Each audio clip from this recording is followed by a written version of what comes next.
Hello मेरे प्यारे दोस्तों, आपका Akshit and Aryan blog channel में बहुत बहुत स्वागत है।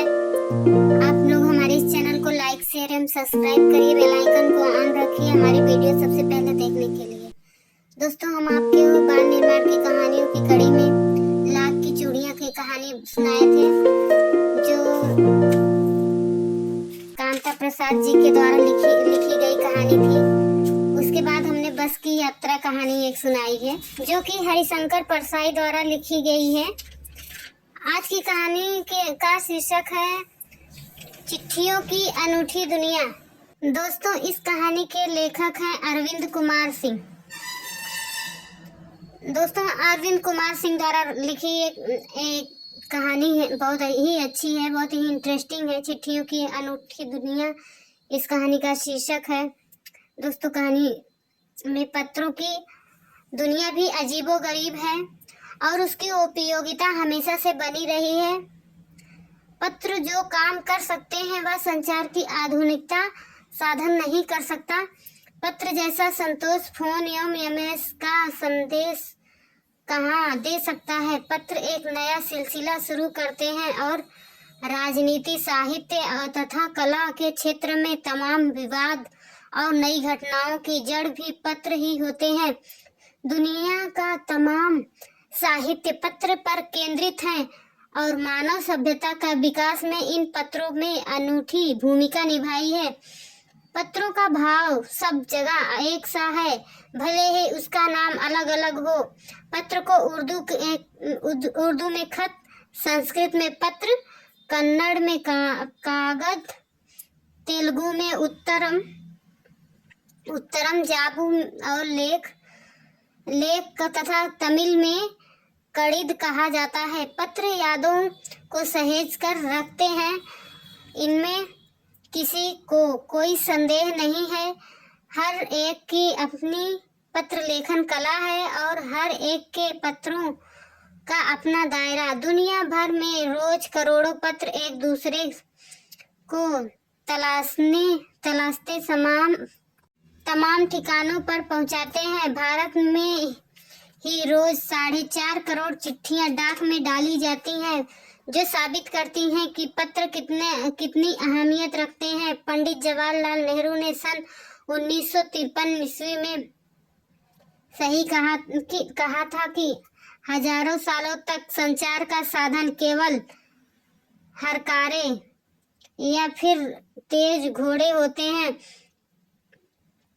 रहे हैं। इसके बाद पहिए आए और रेलवे और तार से भारी बदलाव आया। तार ने रेलों से भी तेज गति का संवाद पहुंचाने का सिलसिला शुरू किया। अब टेलीफोन, वायरलेस और आगे रेडार, दुनिया बदल रहा है। पिछली शताब्दी में पत्र लेखन ने एक कला का रूप ले लिया।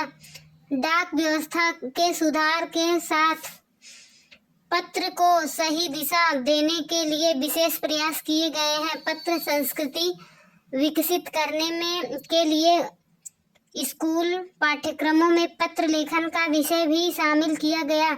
भारत ही नहीं, दुनिया में कई देशों में ये प्रयास चले और विश्व डाक संघ ने अपनी ओर से भी काफी प्रयास किया। विश्व डाक संघ की ओर से 16 वर्ष से कम आयु वर्ग के बच्चे के लिए पत्र लेखन प्रतियोगिताएं आयोजित करने का सिलसिला सन 1972 से शुरू किया गया। यह सही है कि खास तौर पर बड़े शहरों में, महानगरों में संचार साधनों को तेज विकास तथा अन्य कारणों से पत्र का आवाजाही प्रभावित हुआ है, पर देहाती दुनिया आज भी चिट्ठियों से ही चल रही है। फैक्स, ईमेल, टेलीफोन और मोबाइल ने चिट्ठियों की तेजी को रोक दिया है, पर व्यापारिक डाक की संख्या लगातार बढ़ रही है। यहाँ तक पत्रों का सवाल है, अगर आप बारीकी से उसकी तह में जाएं तो आपको ऐसा कोई नहीं मिलेगा जिसमें कोई किसी को पत्र ना लिखा या ना लिखाया हो। पत्रों की बेसब्री से जिसने इंतजार ना किया हो, हमारे सैनिक तो पत्रों का जिस उत्सुकता से इंतजार करते हैं उसकी कोई मिसाल नहीं है। एक दौर था जब लोग पत्रों का महीनों इंतजार करते थे, पर अब वह बात नहीं। परिवहन साधनों के कारण ने दूरी बहुत घटा दी है। पहले लोगों के लिए संचार का इकलौता साधन चिट्ठी ही था, पर आज और भी साधन विकसित हो चुके हैं। आज देश में ऐसे लोगों की कमी नहीं है जो अपने पुरखों की चिट्ठियों को सहेज और संजो कर विकसित रूप में रखे हुए हों और फिर बड़े बड़े लेखक, पत्रकारों, उद्यमी, कवि, प्रकाशक, सन्यासी या किसान उसके पत्र रचनाएं अपने आप से अनुसंधान का विषय है। अगर आज जैसे संचार साधन होते हैं, पंडित नेहरू अपनी पुत्री इंदिरा गांधी को फोन करते, पर तब पिता के पत्र पुत्री के नाम नहीं लिखे जाते जो देश में करोड़ों लोगों को प्रेरणा देते हैं। पत्रों को तो आज सहेज कर रख लेते हैं, पर एमएमएस संदेशों को आज जल्दी ही भूल जाते हैं। कितने संदेशों को आप सहेज कर रख सकते हैं? तमाम महान हस्तियों की तो सबसे बड़ी यादगार एवं धरोहर इसके द्वारा लिखे गए पत्र ही हैं। भारत में इस श्रेणी में राष्ट्रपिता महात्मा गांधी को सबसे आगे रखा जा सकता है।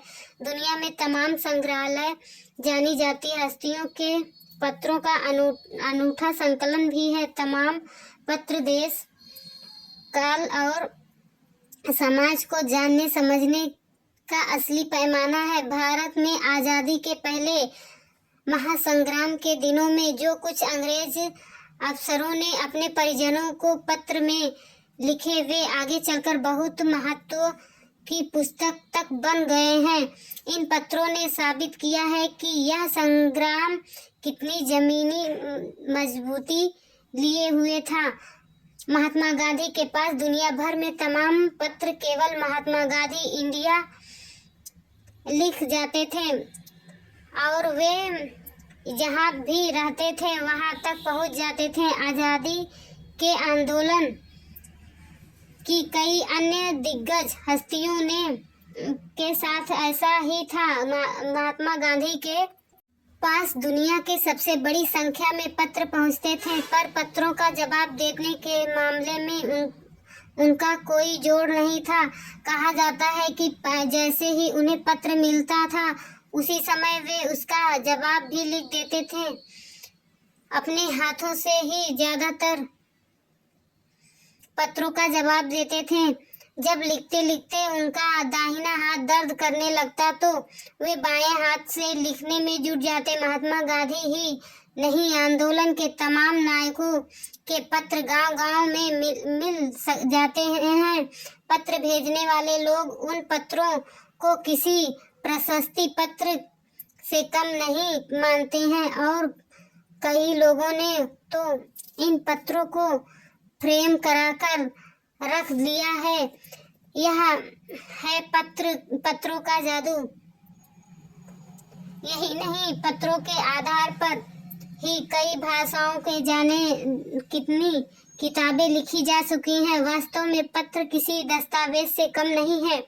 पत्र के 200 पत्र बच्चन के नाम और निराला के पत्र हमको लिखे हैं कहा तथा पत्रों के आईने या दयानंद सरस्वती समेत कई पुस्तकें आपको मिल जाएंगी।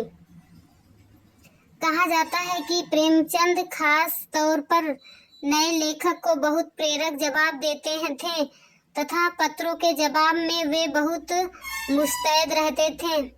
इसी प्रकार नेहरू और गांधी के लिखे गए रविन्द्रनाथ टैगोर के पत्र भी बहुत प्रेरक हैं। महात्मा गांधी के कवि के नाम से महात्मा गांधी और रविन्द्रनाथ टैगोर के बीच सन 1915 से 1941 के बीच पत्राचार का संग्रह प्रकाशित हुआ है, जिसमें बहुत से नए तथ्यों और उनकी मनोदशा का लेखा जोखा मिलता है।